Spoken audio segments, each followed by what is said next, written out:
सोलापूर शहर व जिल्हा शूटिंग बॉल असोसिएशन व समृद्धी स्पोर्ट्स क्लबच्या वतीनं सुभाषबाग मैदान शनिवार पेठ सोलापूर येथे ज्युनियर व सब ज्युनियर मुले व मुली यांची जिल्हा अजिंक्यपद व निवड चाचणी स्पर्धा उत्साहात पार पडली। या स्पर्धेचे उद्घाटन समृद्धी स्पोर्ट्स क्लबचे अध्यक्ष प्राध्यापक राजू पॅटी आणि धाराशिवचे क्रीडा अधिकारी गणेश पवार यांच्या शुभ हस्ते करण्यात आले। यावेळी प्रत्येक नवीन शूटिंग बॉलचा मैदानास असोसिएशनच्या वतीनं बॉल देणार असल्याचे असोसिएशनचे अध्यक्ष संजय सावंत यांनी जाहीर केले। उद्घाटन प्रसंगी असोसिएशनचे अध्यक्ष संजय सावंत, उपाध्यक्ष अलीम शेख, सचिव फैज अहमद बेगमपुरे, माजी खेळाडू हनीफ बेदरे, जाकीर जरतार, शेषराव शिरसट, प्रशिक्षक हमीद हिरोळे आणि इक्बाल दलाल यांची प्रमुख उपस्थिती होती। यावेळी राष्ट्रीय खेळाडूंचा सत्कार करण्यात आला, अशी माहिती असोसिएशनचे सचिव फैज अहमद बेगमपुरे यांनी दिली।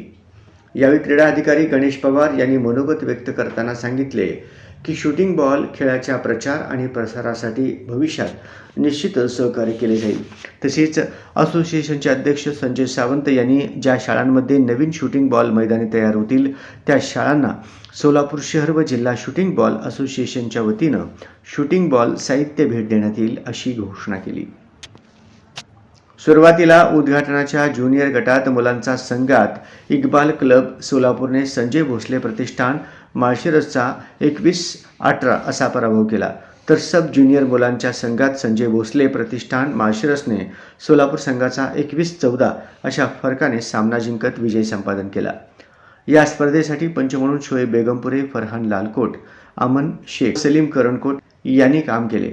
या निवड चाचणीसाठी निवड समिती सदस्य म्हणून रफी दिवाण, श्रीनिवास कामूर्ती आणि अमीर काझी यांनी काम पाहिले। या स्पर्धेत सोलापूर शहर व जिल्ह्यातील माळशिरस, मोहोळ, करमाळा, म्हाडा, दक्षिण सोलापूर आणि उत्तर सोलापूर तालुक्यातील सुमारे 62 खेळाडूंनी सहभाग घेतला। खेळाडूंनी उत्स्फूर्त प्रतिसाद देत आपले कौशल्य सादर केले। स्पर्धेचे यशस्वी आयोजन करण्यासाठी रफिक जिकले, विष्णू तळभंडारे, बिलाल रामपुरे आणि आयन शेख यांनी विशेष परिश्रम घेतले।